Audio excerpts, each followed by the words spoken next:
Prime Minister, Dr. the Rt.Hon signature.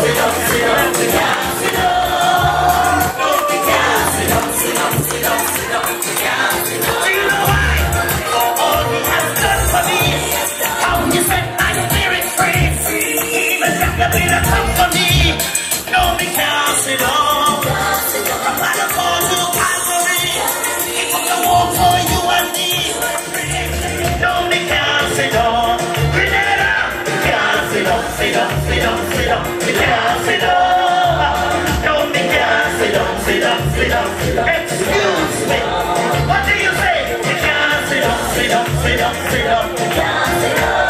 Grenada, can't sit up, sit up, sit up, sit up. Listen to me. So no matter what you say about me, no matter what you do to me, see I know I have the victory. So can't sit up. Ladies and gentlemen, your Prime Minister, my Prime Minister, our Prime Minister, Dr. the Right Honourable Mitchell.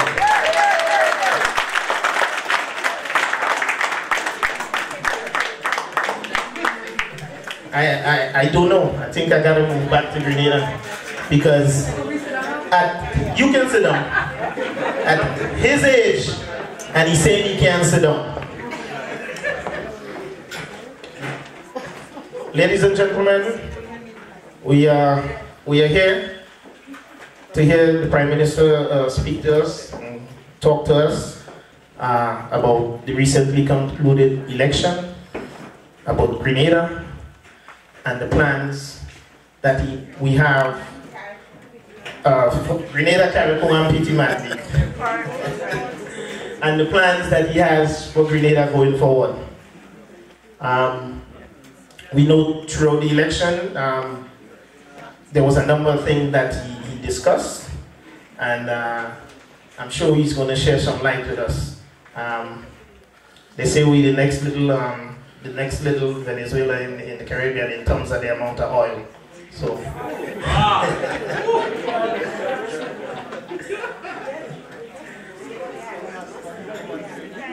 we know the recently concluded election was a tough one. It was strenuous at times for all of us. Yet every interview I saw the Prime Minister did, he said it was his easiest election. It was the easiest one. But I guess that ease comes from his ability to prepare. And as the leader, he saw things and knew things that maybe some of us were not privy to, but there was no worry. I could tell you there was no worry, because I would see him on the campaign trail 11, 12 at night. I know he's getting home 12:30, 1 o'clock, and then 4 o'clock, 4:30 in the morning, he's on the way to the gym, and I'm getting a phone call or a text. I'm still sleeping. I wasn't even driving up and down. I'm home watching it, and yet at 4 o'clock, he's still heading to the gym. But he could only do that because of his strength.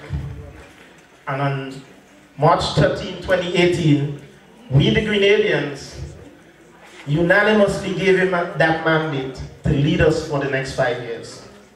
Because we believed in his vision, and we know that he's on the right track to taking Grenada to higher heights. This evening, I want to say special welcome and thank you to Dr. the Right Honourable Mitchell, the Honourable Rosemary Welsh, Consul General of Grenada, to Ms. Denise Donaldson, Ms. Louisa Frame, Brother Ralph, but most of all, to everybody else sitting here. Because you made the difference. You are the ones that are responsible for what takes place. Because without a people, there is no nation. So I want to thank everyone for taking time out from the busy schedule to come this afternoon to listen to the Prime Minister. and to listen to the few members. Thank you very much. And give yourselves a round of applause.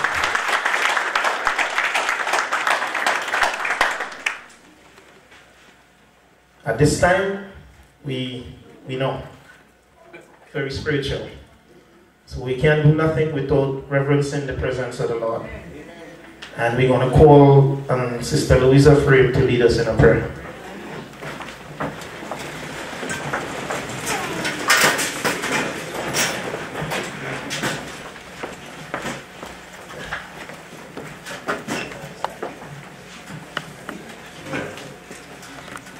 How good and how pleasing it is that brothers and sisters should dwell in unity. Father in heaven, this evening there are a number of things that we want to thank you for.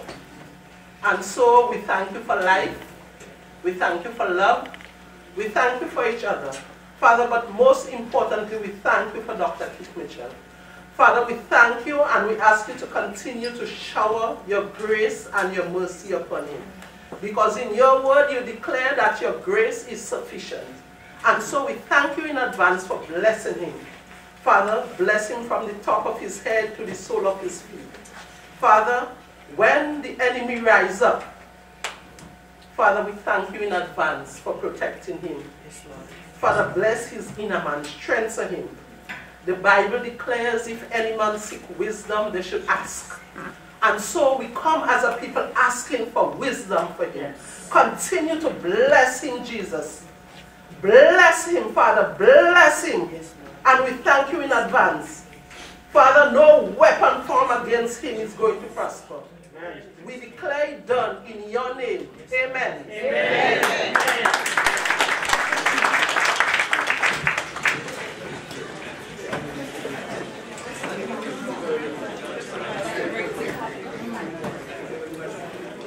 At this time,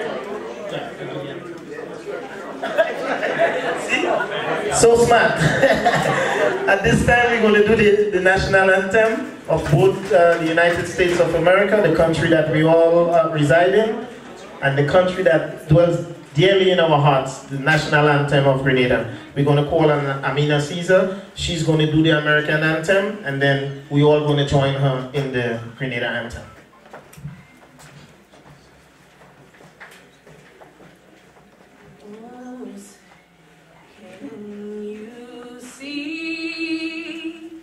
By the dawn's early light, what so proudly we hailed at the twilight's last gleaming, whose broad stripes and bright stars through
Thank you very much, Amina.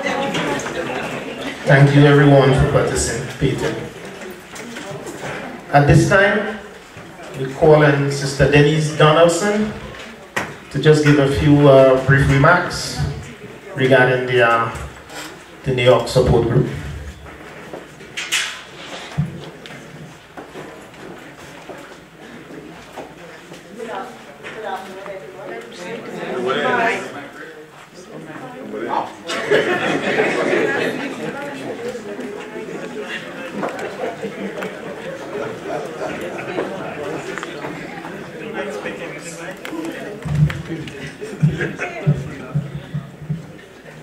Dr. the Right Honourable Kate Mitchell, Her Excellency, Consul General Rosemary Welsh, special invited guests and supporters of the new National Party.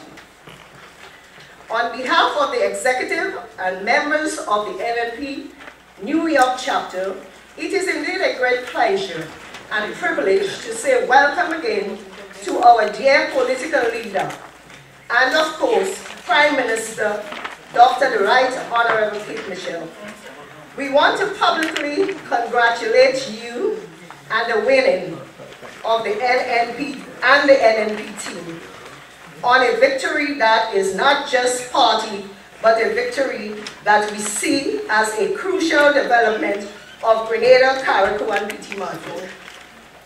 Also, we want to once again pledge our commitment in working on behalf of the NNP group up here in New York. We are happy that our contributions are making a difference in the work of the party back home. Once again, political leader and Prime Minister, welcome. As always, it's a good pleasure, and you being here with us.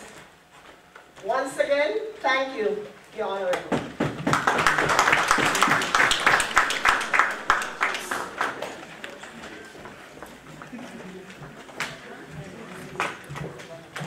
Thank you, Sister Denise.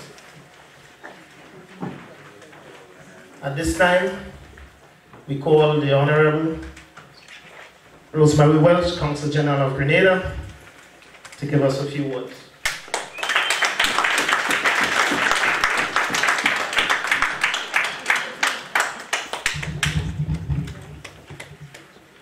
Thank you, Mr. Chairman.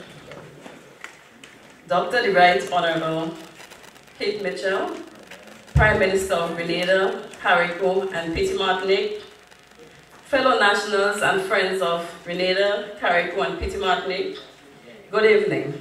Good evening. It is a great honor to have with us in our company today our beloved Prime Minister, Dr. the Right Honourable Kate Mitchell. I wish to say a special thank you to Dr. Mitchell for gracing us here with his presence after such a resounding victory at the March 13, 2008 general election. 2018, sorry. Ladies and gentlemen, I also wish to thank everyone who has lent their support in one way or another to ensure that our 2018 Independence Gala was a success. I take this opportunity also to say to those who wish to come on board, you are also welcome. Brothers and sisters, it is important to know that the funds derived from this event are for a worthy cause. Today, I don't wish to take up much of your time because I know you all are anxiously waiting to hear from our Prime Minister, a stalwart who is highly honored and respected for his immense contribution in the political arena, both in the Caribbean and internationally. Also, we are coveted to have the longest serving Prime Minister in the Caribbean. Amen. At this moment, I will hand it over to our rightful Prime Minister, once more elected, Dr. the Right Honourable.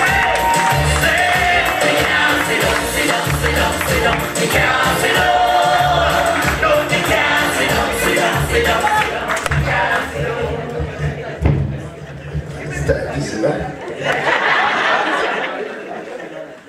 Thank you, Sister Rosemary, and of course our Council General, Brother Nimrod, the chairman of this afternoon's activity. Let me just say, my sisters and brothers of the Spice country of Grenada, Carriacou, and P.T. Martinique. I'm, of course, heartened by your presence here this afternoon. And the first thing I want to do is to thank you all for your support that you have given, first to the political party that I have led, but more so to support to your country.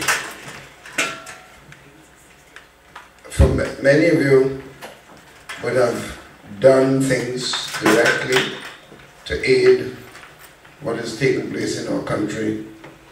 Some of you had your presence there, but some of you may not have been able to be there, but you were there in spirit. And your calls to your family and friends were as valuable as those who were able to make it. And they must not be minimized in any sense of the word. So I want to thank all of you for that support. And to say, sisters and brothers, the election is over. We are building a country.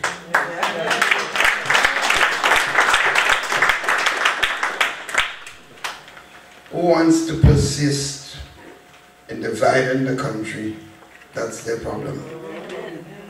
But we must not participate in this. We live in a lively and vibrant democracy. And we are proud of this. The region is respecting us. The international community is respecting us. And the reason they're doing it is because in every national election, including this one, we have had regional and international observers who have been able to verify the fairness of the electoral process. And they can verify that the result definitely and does in fact reflect in a genuine way the will of the people of Grenada, Carriacou, and P.T. Martinique. So who wants to persist is that in the perception the wish to create, that is not the will of the people. That's their problem. We are not to get into this. I think we all should be very proud as a country. I have asked my supporters at the end of the campaign that is no longer green and yellow.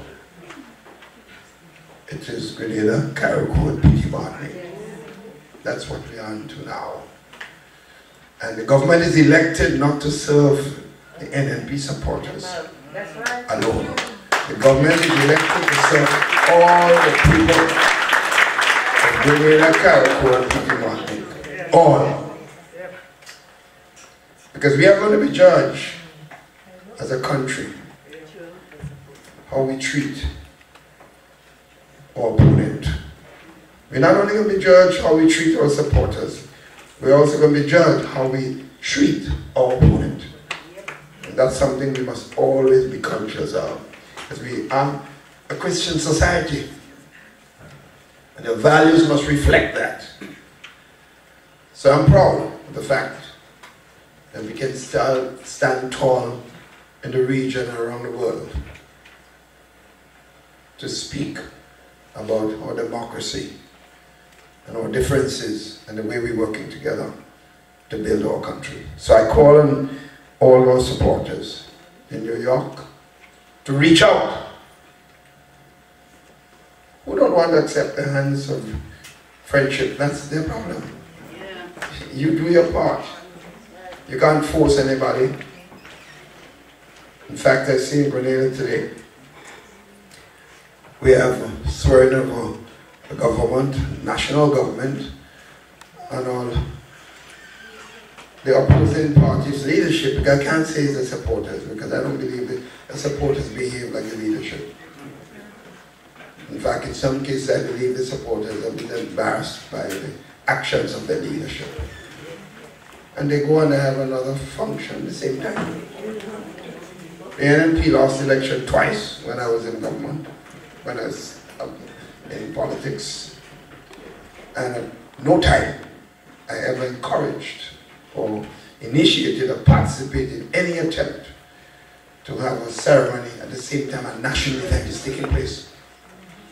The swearing of our government is not an NNP thing. It's a national government of the country. But they went to the independence celebration for years. They take their supporters and say they go to another place. So they have 2 independence celebrations. Nonsense. No one respects that. In fact, I believe they have lost support by those actions. We don't gain support because there are a lot of independent-minded people that don't care about the party label. What they care about is their country. And they're going to judge us on the basis who respects the country first and not the party label, the green and the yellow. And that's what some of us forget. Your base supporters will always support you, whatever you do. It happens in America too. The base, no matter what you do, they stay. Who wins the election is the middle ground. Those who watch the actions of that institution or party that is making decisions in the best interest of the whole country. And people forget that is where you concentrate your efforts heavily and winning the independent voters. And I think this is what the NNP has consistently done. And that's why we are in government today. And we probably will continue in government in the future unless the opposition party takes a position and examine the weaknesses and demonstrate that they're a genuine national party, not a party representing a narrow interest of people that just hate somebody or hate some other people. We have to build a country. Our children and grandchildren looking towards us. And we have to understand this. A lot of things we do now is not about us. It's about future generations. They're coming. The little kids, when I see them in the meetings, I look to them. Because it's about their future we're trying to protect. So, we have had an election is gone. As I said, we're moving forward to build. I'm very excited. I'm extremely excited that we're on the right path. There are going to be big things ahead for this country. And you've seen it happening to some extent. That's why we have to look at how we manage government. We don't live out any part of this country. I made a promise to the people of Carriacou and Peter Martin that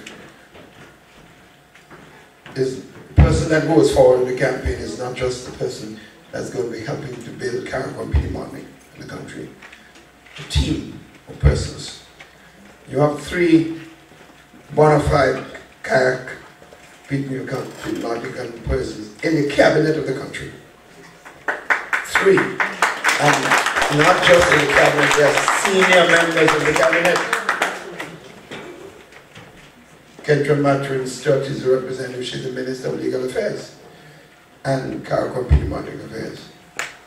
Nolan Cox didn't run, but I consider him to be a tremendously talented individual.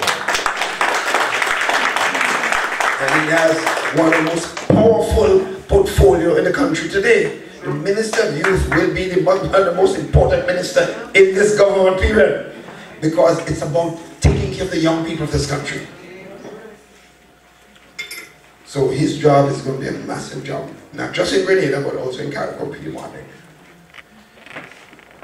And then Prime Minister Steele is the minister of the only new ministry created in the country in years. Climate change, climate resilience, the blue economy, natural resources, that means forestry, fisheries, and so on. He's the head of that ministry. 2 other ministers, one elected, but he is the head of that ministry, while he's just a senator of government. What we are saying is this: you don't have to run for a seat to make a contribution to the development of your country. Because sometimes people believe just the person who runs is the one that who has to do something in government. It doesn't work that way. So we are not good wicked. This April month will be an extremely busy month for me. I was hoping at the end of this busy period that I would be able to relax. Some of you, I see you're all up here so you can relax. I can't relax, I can't sit down. So, yes, I'm here now. Then I go back, I head to the Summit of the Americas with all the heads of state of the Americas, including the President of the United States. And then I leave from there straight to London, and each of them have to present an important statement on behalf of the CARICOM region. Right. And then I leave straight to London for the Commonwealth heads of government, and this is the last head of government that the Queen would be overseeing. So it's the last one. Again, I've been asked to present an important statement on behalf of the region. And then I head to Washington for a major meeting with the World Bank on 64 states. And Grenada is now chairman of small states. 64 countries around the world. Overseeing over $60 billion of opportunities. You just remember only a few weeks ago, we were able to get $125 million in grant money for water resources of the country. So we are going to get the Caribbean and small states in general have to work, not just Grenada, for all the countries in the region. But it is putting us in a very significant position. And with the perception of your lively democracy, and the way we govern ourselves, I think it's putting us in a very envious position, in a general sense. Because it is felt that people have a difficulty in understanding what took place in Grenada recently. Because it's not the norm. We just had 5 years ago, we had an election where the party won all the seats, and we were in opposition. So they can't say that we did anything wrong, because the government of the day were in charge, and they had a very biased supervisor of elections who didn't want to talk to us. But we still won 15 seats. When government, 5 years later, having instituted a very strong structural adjustment program, which could not have been very popular, but was necessary. So after winning a major, all the seats, and instituting a strong structural adjustment program, 5 years later, we gain votes, not lose votes. And win all the seats again. So it's a clear indication that the people of our country understand what is best for them. So we are being admired for understanding this. So I'm saying, sisters and brothers, we have an excellent opportunity to build this country even further. And with the commercial aspects of oil and gas, we do know now. It was felt that when I made the announcement that I knew the possibilities before, and I did not announce it before. Let me tell you, the facts are simple as this. I don't tell lies to the people of this country. We had, over 8 months ago, studies were done based on the drilling that was done. We had an indication of possibility of gas. We weren't even sure about oil. Later, further drilling demonstrated about possible oil. But those who understand the science of oil and gas, not just because you see some possibility, you go and make an announcement. Because it may not be. There are several wells that have been drilled before in many countries around the world. They spend millions of dollars and it turned out not to be commercially viable to continue. So we couldn't make a noise and then find we raised people's hopes. So the results were sent and analyzed in Houston, the headquarters of most of the scientific analysis. So as much as 2 months ago, we had further indication there were oil, but we still weren't sure of the commercial quantity and the quality of the reserves. Because if the quality is not good, even if you have a lot of quantity, to be able to drill, to take it out and to make it viable would cost a lot. It might not be economically feasible to do so. So we could not. So 2 weeks ago, before the election, we had the results, finally. That was a commercial, one well had commercial, serious commercial value, millions of dollars, millions, sorry, of barrels of oil and gas, and trillions of gas, of potential gas. So we had that results. I'm a politician. So I had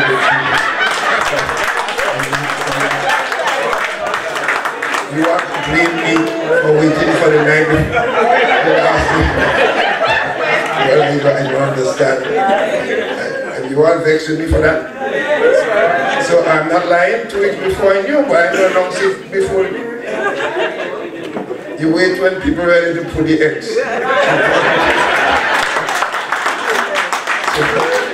So these are just facts, my friends, and I'm saying, but these are challenges because we have to manage this. So we are working with Trinidad. Trinidad is now working with us, the national oil company and gas company.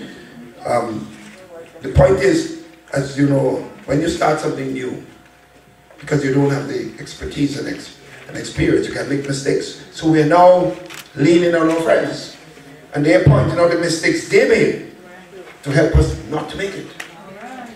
So those we are working with, we look at contracts to make sure that we optimize the results for the future generation of our country. So very soon we will be training a number of young Grenadians, send them abroad to different places to train in hydraulics, geology, engineering, mechanical engineering, and so on, because you will need a lot of technical expertise. So initially we'll buy the expertise, we'll get a lot of support from Trinidad and other places, our friends. But in the future we want to be able to maximize the opportunities for Grenadians, Caraconians, Martinians. And we have a lot of bright young people who just before the election, about 3 months before the election, I was asked to deliver a special address at the Massachusetts Institute of Technology. I'm sure many of you heard this. And I addressed the engineering school and hundreds of students and professors in MIT. And after the address, 2 young men came up. They were Grenadians at MIT, and they were in geology and electrical engineering.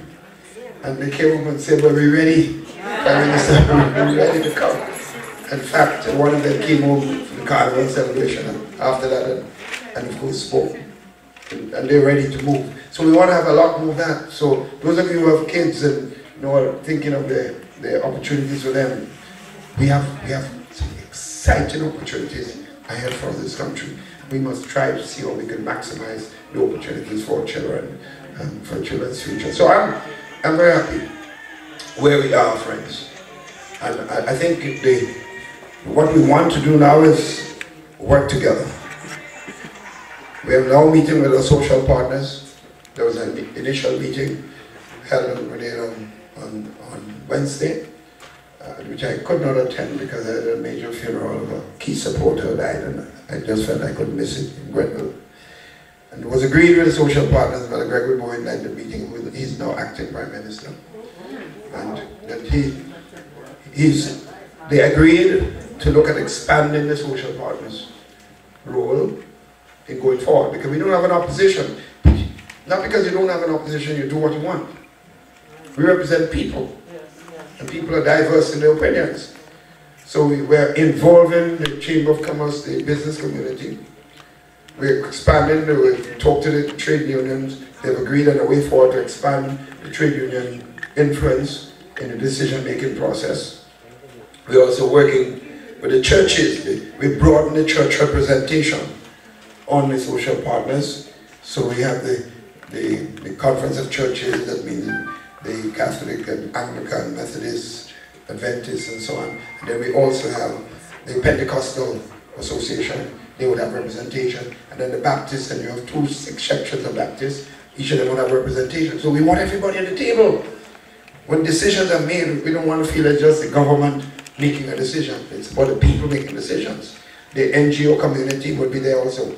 So we're looking, I'm excited for the prospects.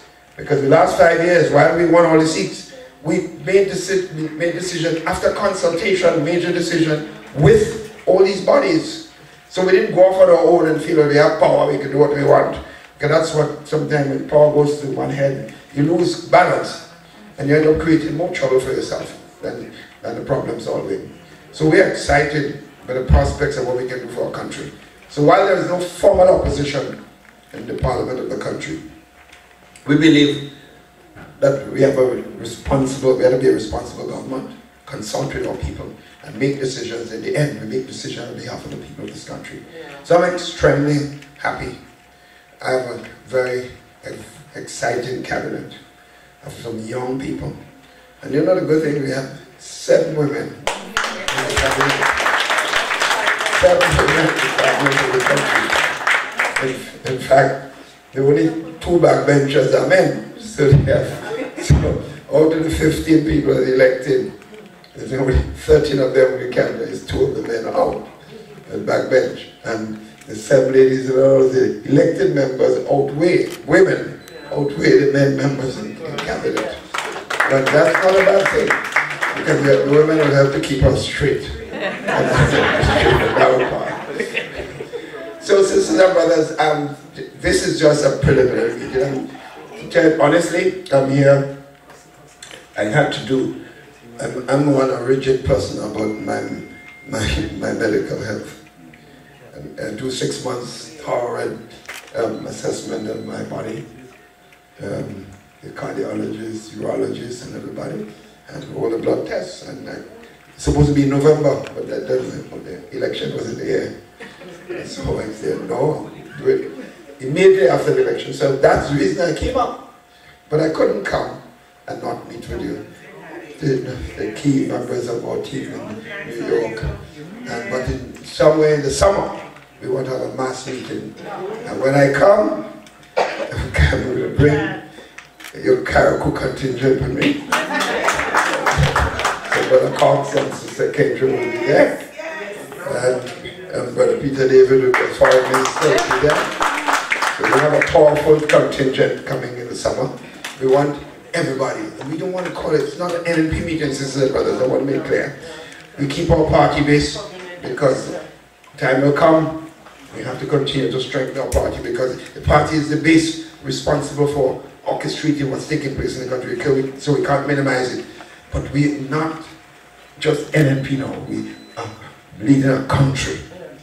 And when we come in July or whatever it is, as soon as possible in the summertime, it has to be a national meeting. So I'd like to see representation across the board in the country. And people come and meet their representatives and meet their people. Let us build our country together. There are a lot of things that I can say to you. The time will come. If you ask me questions, I would answer. But there are some things that are occurring, and I'm saying to you that I'm very proud to be your Prime Minister once again. I don't know for how long, but certainly I'm happy to be leading this beautiful country. Someone tell me stop talking about leaving. A guy wrote me a WhatsApp a few days ago, a week or so before election. Prime Minister, remember, you say you're a Democrat. Your decision to leave is not yours alone. We too. I look forward to your questions. Thank you.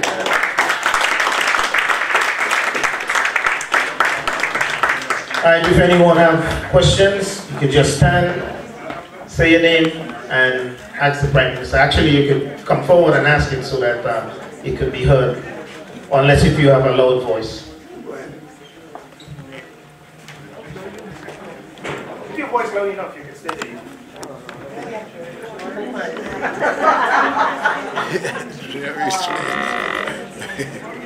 afternoon. I don't really have a question. I really want to say how I feel. I am so proud to be with my Prime Minister here this afternoon. I could remember when I first met Dr. Mitchell, I was 26 years of age. And I don't know if you could remember all them old days. And now I'm hitting, well, 6 and something. But I just want to say this afternoon, it's just a joy and a pleasure. I went home for this election and I couldn't sleep for days. I enjoyed, I watched my Prime Minister dance. I said to my husband, I said, I love this man more than money. You know, it was such, I just want to share my personal feelings because it was so good to know that when I was just a young girl, don't even know what it was about, I end up in politics and national executive with him, and he trained me. And as he said, I'm a politician. You know, certain things we do and certain things we have to wait to do it, you know. And I went back home and I enjoyed that. And I want to say, Dr. Mitchell, your loyalty is best free all the way. We just can't sit down. I love you. I love you. Let me just say one thing I forgot to mention.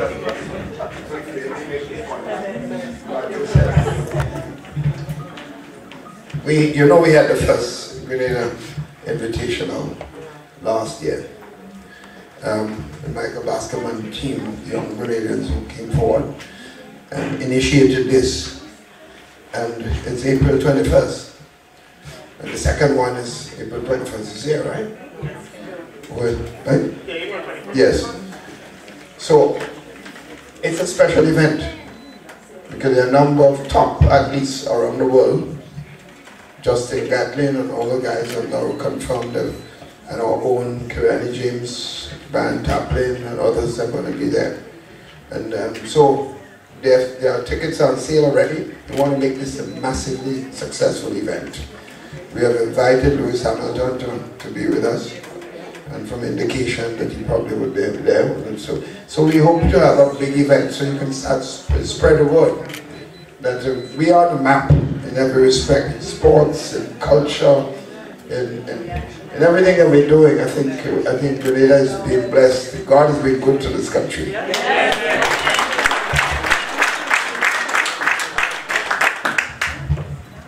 So like the Prime Minister said, those tickets on sale. I already bought my ticket, I just gotta get permission from the wife now to buy the paid ticket. Any more questions?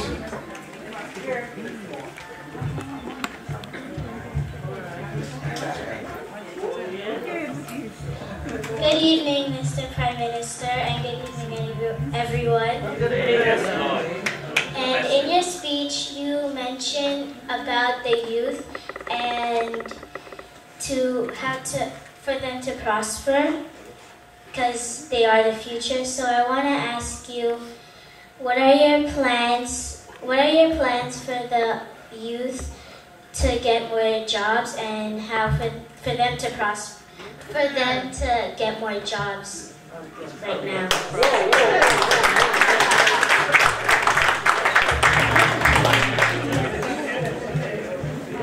But you can have a seat, my dear. This is so beautiful. Let me take both. And there's a little olive here, so. Good evening, Mr. Prime Minister and everybody else. My question is, from 5 years, where do you see the country going?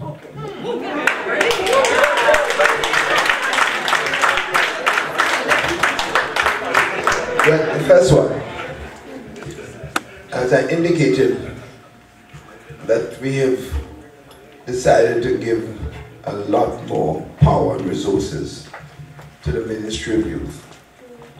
We got 2 young persons that are now minister within the ministry. We have, as I mentioned, Brother Cox, heads the ministry, Sister Kate Lewis from St. Andrews Northeast. One of our, I think, rising political star. And I believe she is. You're going to hear a lot more about Kate Lewis in the future. And she's, within the ministry, she'll be concentrating heavily on youth.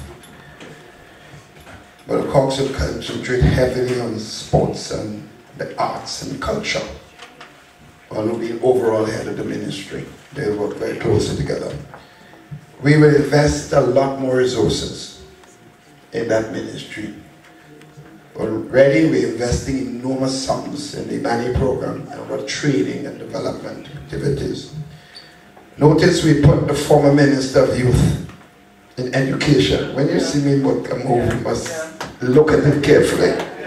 In other words, you cannot separate the Ministry of Education from the Ministry of Youth, Sports and Culture. So they will all be working closely together in developing programs. One of the key things for our young people, realize this: education has to be fundamental. Fundamental. But not just education in getting degrees and certificates in academic areas. Skills development. So there's going to be a massive program in skills development within the Ministry of Education. Sister Pamela Moses, a former principal of SAS, is also there in the ministry, and she's responsible for tertiary education, skills development, and community involvement in the Ministry of Education. So she also be working closely with the young people of the country. So emphasis on training, all forms of training, more scholarships in several areas. The TAMCC will be modernized into a modern college and university. We're not making a joke about this. Nicholas Braffett, the former Prime Minister's son, felt that it's a contribution he wants to make to his country. So he's helping and working with the transformation of TAMCC into a bona fide national university. So he's been working heavily. Again, that tells you something about us.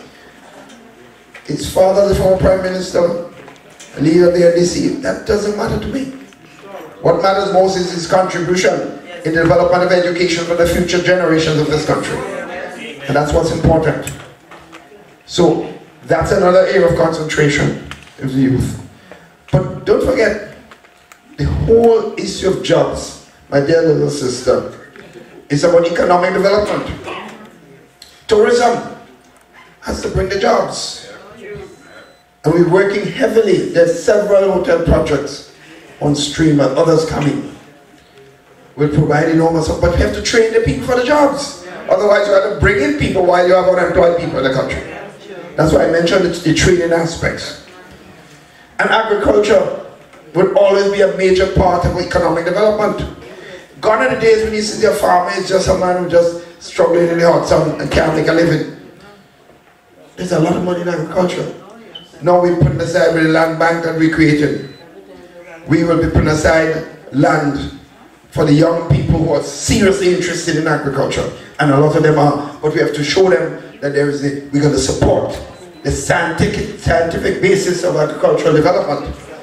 We provide them with equipment and support, training, the technology to help them to maximize the productive level of the farms. Because there's a lot of money in agriculture, but you have to show them how it can be earned. So far, the civil science hotels that has been built, they're already working with a number of farmers around the country, contracting them to produce certain foods. So Sanders are now looking and following suit, and other hotels are now being contracted as part of the deal of the hotel is to also work with the farmers. So it will not be a case where a farmer earns a few dollars in a certain month and the next month he has nothing. all year round. So what they're doing now, they're helping Silver Sands in the farmers, about 20 of the farmers already. And they're going around the country, getting more. They're identifying the lands the farmers have. And they're also looking at which farm should produce what. So some farms will produce in pumpkin all year round. Okay? You don't want pumpkin, a lot of pumpkin this month and next month you can't get.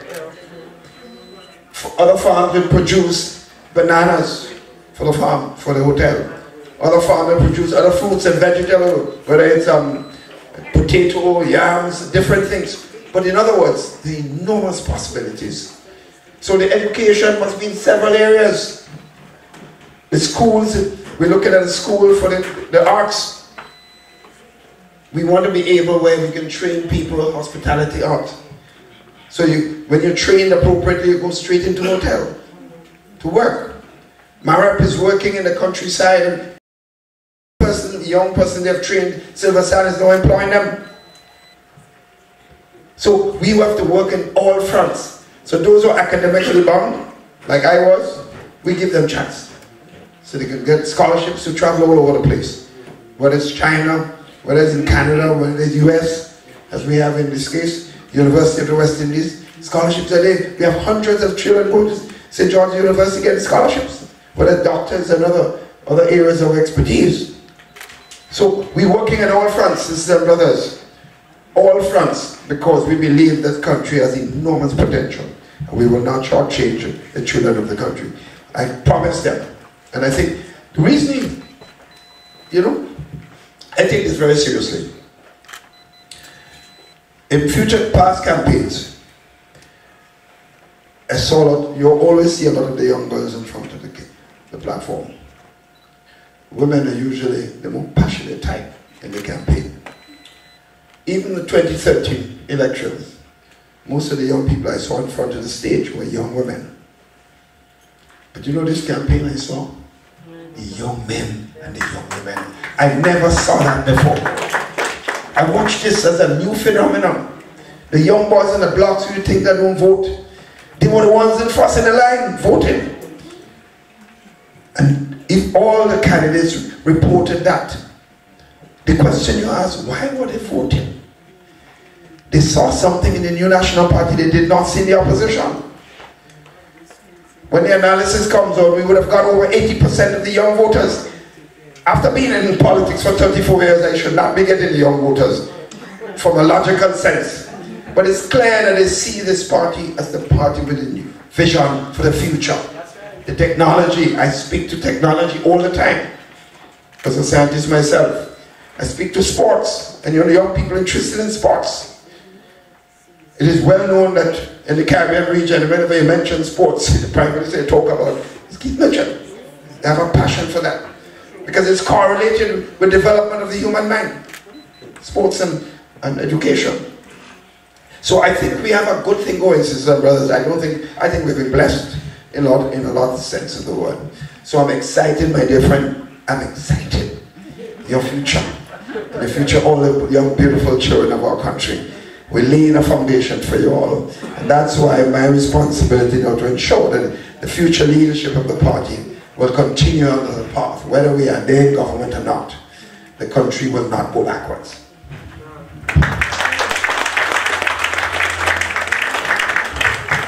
So stay in school, study hard, and the Prime Minister just say you all had jobs in Grenada. Ariana, you won't be the first olive here going back to work for the government, right? Any more questions? I think you have a loud enough voice. Good evening, Honourable Prime Minister, Honourable Council General, knows very well. My question is focused on health. I know we have a state-of-the-art university at home, and I think we need to correlate to the state-of-the-art hospital, general hospital. Also, I'm thinking about mental health as it relates to young people being sexually abused. I mean, that situation I don't want to get into. So what is what is the manifesto? What do you have planned for that ministry in terms of improving on the already good quality that we supposedly have for our country? I'm sorry I didn't bring a I assume the manifesto, we should have copies of the manifesto available. I think everybody should have a copy of this. But let me say this. As you know, healthcare is something that concerns everybody. Right? At some time or the other, all of us will get sick. And all of us want to be healed.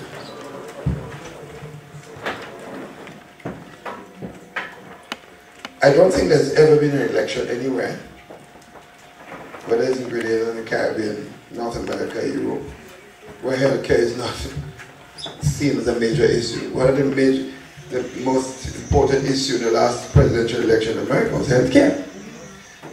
Trinidad and Tobago with all its oil money, healthcare always been seen as a Barbados. We used to be one of the better countries as far as healthcare is concerned. Serious issues related to healthcare. In other words, we have our own problems. I would not stand here to tell you that the NYC has been perfect with healthcare.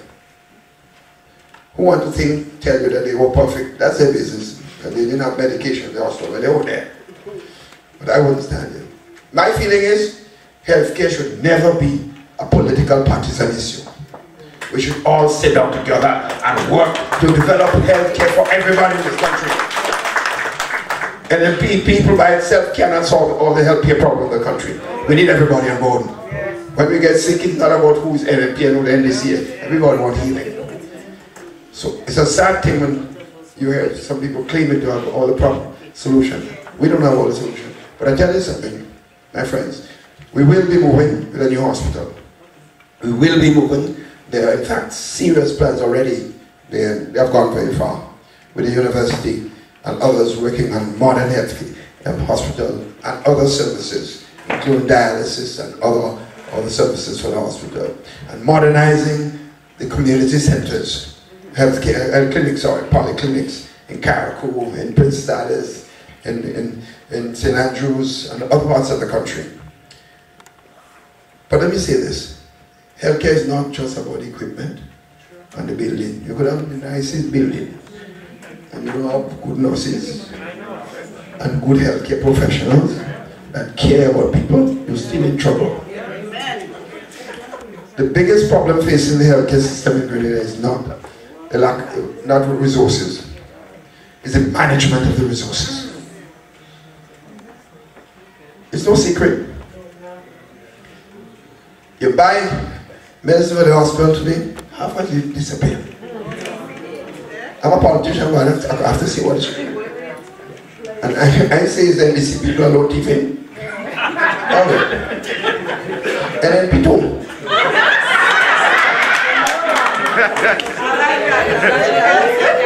We have to accept it. It's sad. People you send bed sheets and pillows in the house and half of them disappear. That's a fact. So, the management of what we have is key. It is key. And therefore, all of us should be involved in stopping what is taking place with the resources in the hospital system. We know cases where people go into the hospital and who are supposed to be there providing health services, not there. The politician get blamed, but are we going to be responsible for somebody who's supposed to be on duty not there? And when you speak about it, some people get vexed, but I don't know what you can. People dying and you're afraid to speak. You got to speak. If you lose 2 votes, so be it, but it is true. So my friend, let's get the best equipment, get the best hospital, but we also have to train our nurses. And by the same time, excellent nurses, but they have some bad eggs too. You have some good doctors, but you have some bad ones who don't care. Sometimes I ask myself, why would you go in medicine if you don't care about people? Good morning.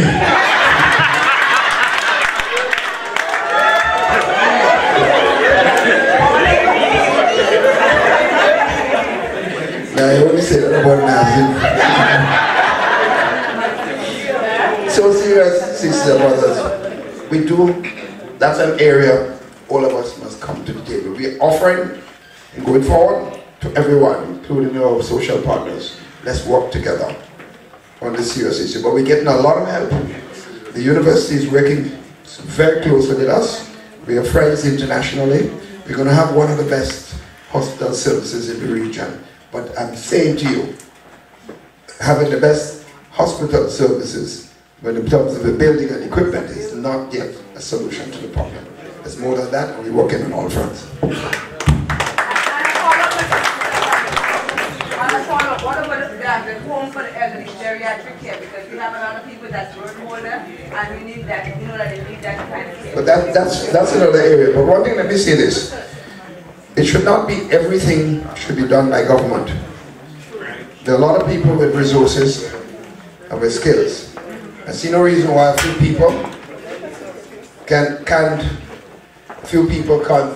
start a geriatric home, a private services. There's money in it, huh? And also at the same time you're making an enormous contribution. So while the government could look at this, it should not all be left to government. I'm one firmly believe the more private people involved in services to the country, the better the country. The government is not the best institution to manage anything, I'm telling you straight. I've been there 24 years. So the more we have private sector people providing services to the country, the stronger and better the country. That's my philosophy, and I've seen it work. Okay?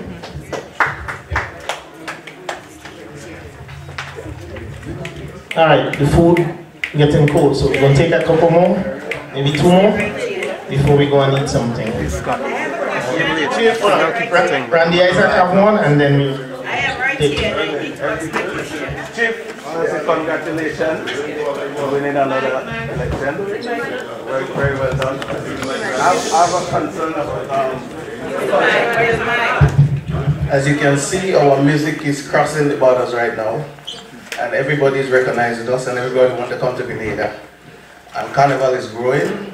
I want to know what you have in place for Carnival and the young artists who fight it to make it, and the artists who make outstanding contribution to the art form. What do you have in place for them as they grow older and you know they don't have attention?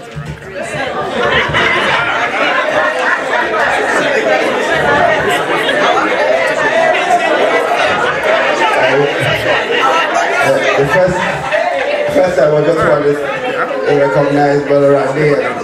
I want to say to you that Brother Randy was one of the Californians who braved the weather and came on our platform during our campaign. So Randy, I want to thank you on behalf of the New National Party for your support. The fact that we have chosen a new minister of culture and given focus to Nolan Cox to do everything possible, because we believe there's enormous potential for economic development by promoting the culture and the art form. I think it's an area that we don't understand the tremendous importance in terms of the economy of the country. So we are going to put more emphasis, or he's going to be meeting with the Californians and with the cultural artists in the country and look at a serious plan for developing that area of services. All the festivals must be given more priority. So he's from Cargo, and one of the things I'm telling him, our own festival is on, and the Cargo Regatta will be given new focus. Or Carnival will be given new focus, because we see, as you mentioned, there's a lot of attraction for Grenada's activities run, as you know, because of the peace and stability in our country, and the way people feel when they come home. We think everything we do will get a lot of attention in the region in terms of what we're doing. So we will be working, and of course I agree, a lot of Californians have made a lot of contribution and sacrifices. And I've always said that irrespective of their political views, you know, I always say this. We said that Hon himself married into politics. But I separate his politics from what he has done for the country. And all people like him, and you, and others, the inspector, and all the guys, Ajamo, you know, these guys you need to be recognized a lot more than we have done. And I certainly want to do that, Manny. We appreciate your guys' efforts. Randy, I'm working on a contract with him. I bring him back White in the Moonlight, and we know he could dance, and we know he can't sit down. So, if I knew that before, White in the Moonlight would still be happening. Mr. Prime Minister, sorry. I've heard you speak on several occasions of education, right? And scholarships and universities. But you know we have some slow people. Do you have in mind of having these programs we had before to have them coming in the evening to take some little education from what they didn't have before? Because these are the people that make the problems. When they don't understand what is going on, they go and say, oh, blah, blah, blah, but you don't hear it from whosoever. And it's not true, so they'll just pass it on. But if we have that program, the continuing education program, we need to have that. Okay. And that could come in under education. You could get somebody to fit in, so you could get people from the parish in the evening if they're volunteering, or other teachers that could stay in a few hours to help. Okay. Right? We need that. Yes. Right? Because it's important. I'm with you, my dear sister, and I think it's a good point. Yes. But let me tell you, I mentioned Sister Pamela Moses, right? Was in charge of skills development and community outreach. I didn't go into explain what I mean by community outreach. But our job now is to get some community programs to do precisely what you're talking about. Right. And not only that, because we recognize that skills development, a guy might be handicapped, but he might have a skill that he can perform. You put him in a classroom and ask him to do chemistry and physics, he might not be able to. But you give him a skill and you find out where his cognitive ability lies. And you'll find that individual might star in that particular area. So that's our job, to be able to extract the best of every single human being in the country, whether they are handicapped or not handicapped. So we are going to be working. So we have the Ministry of Youth, as I said, will work closely with the Ministry of Education in further development and providing opportunities to maximize the potential of every student in the country. All right, thank you, Mr. Prime Minister. We're going to take one more and then wrap it up. Welcome, Mr. Prime Minister. Well, I want to speak about around the carnival season, as we talk about the carnival season, bringing in the tourists and bringing in much more interest to Grenada. What can we do to improve the flights going to Grenada around that festive season? Because around that season, all the flights go skyrockets, and it don't have enough flights for our foreigners who want to go back home around that festive time of the season. Well, we can work our tourists board, and of course we have representation in New York and other places, can work with the airlines and other transport personnel to youth to bring in more flights. But there could be initiative at the private sector level. Everything should not be left up to the government. Someone could easily set up a charter service and make money out of it. But it has to start almost now or yesterday in the process of doing precisely this. So I would suggest a combination of the government body, the Ministry of Tourism and Civil Aviation, and its units outside, together with government in general, and the private sector or citizens outside there, being able to take initiative to bring as many flights in the country as possible. It has to be a combination of interests. Okay.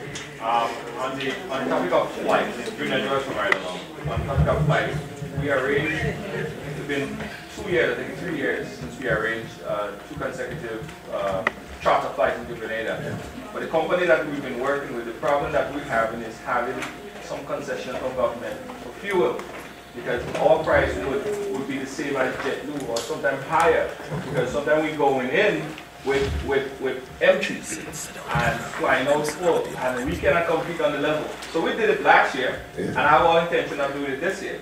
But the price and but if you bring a proposal to us, as you know, I'm business oriented, and you show us how you can bring in flights. Don't forget the government. Even if we get concession of fuel, we get a lot of money in other things. People come in, they spend money. They also the ticket tax, we get value on this. So we're not really losing. So if we have to make a concession on something, bring a proposal that shows us exactly what the situation is. Because we have to justify it in the interest of the country. Because if we give concession just like this, it could be a problem if we can't justify it. So, we have all intention of doing it. so it must be done very quickly. So you're right with the Ministry of Tourism, and they will take it to Cabinet and involve us. Okay? All right, guys.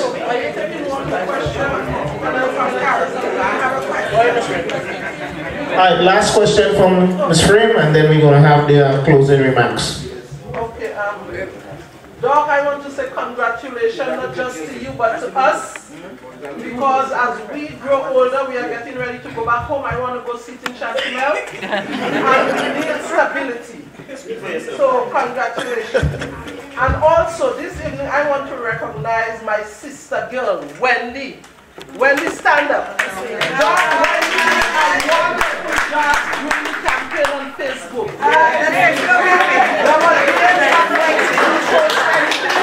And people were calling me and asking me what's wrong with Wendy. She's okay. She did a wonderful job, so I just want to say to my sister girl, lots of love. Wendy,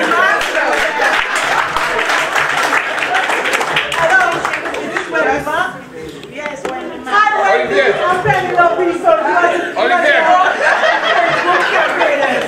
Alright guys, let me say finally this. One from Carol. I want to recognize everybody and your contribution. The Frame talked about Wendy and others, but there's some others people who have, over the years, have made enormous contribution and they don't seek out any attention. And I just want to leave two such persons in among all other persons, because I know it's not today, it's historical contribution over the years. And you see that man walking here, Brother Rt.Hon Hibbs. Brother Rt.Hon Hibbs has been there. He never wants to be recognized at all.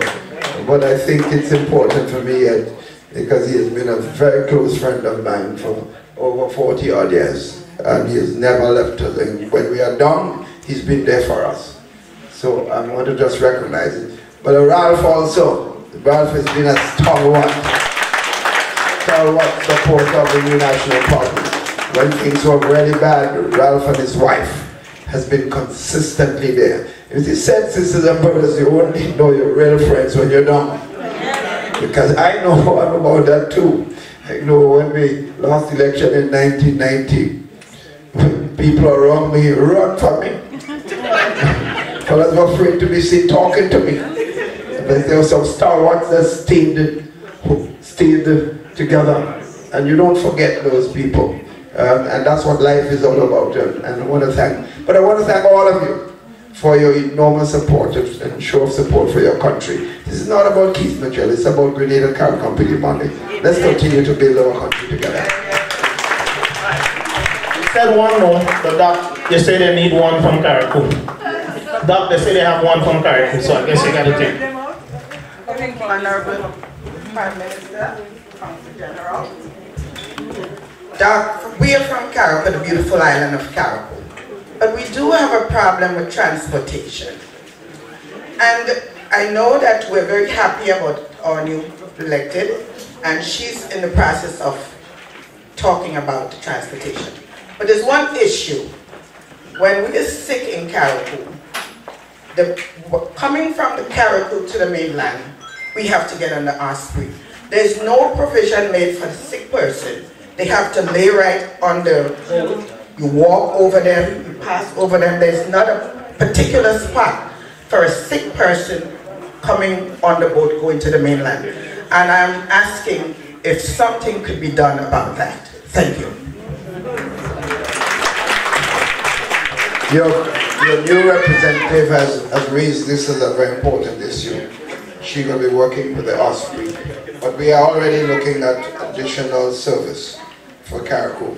But as you know, we want to do some expansion with the airport to take small jets. So we can have the smaller planes take more flights, because it's very difficult to get to Carriacou right now. I have difficulty myself getting to Carriacou. I'm not a very good boat rider. And I really don't like a little plane of this. So I would like to see a more expanded airport. But we have plans for the new airport also. The Chinese company who's now working on it and modernizing the Morris Bishop Airport. they also were doing designs and looking at the expansion for the new airport in Carriacou and Petit Martinique. When I mentioned it, they thought I said it was Petit Martinique. No, the new airport is going to be in Carriacou. Sister Kendra also asked that we should, in the question about personal assistance for Carriacou, we're going to have a personal assistant to the minister for Petit Martinique by itself. So Carriacou has one and Petit Martinique has its own. So we almost have a representative also in Petit Martinique. We think that's important. So as we move forward, sisters and brothers, we're not going to sit down. Thank you. All right, at this time we call Brother Ralph to give us the closing remarks as the Prime Minister about to depart. Mr. Prime Minister, Madam Council, Mr. Prime Minister, we want to express our gratitude to you, our thanks for such a great leader. And we have so much confidence in you. We know that you will bring Grenada, Carriacou, and Petit Martinique in the right direction. And we're looking forward to it. Today, we know it's just a little bit that we have here. But we're looking forward for you to address the whole diaspora in the future. Again, once again, Mr. Prime Minister, thank you for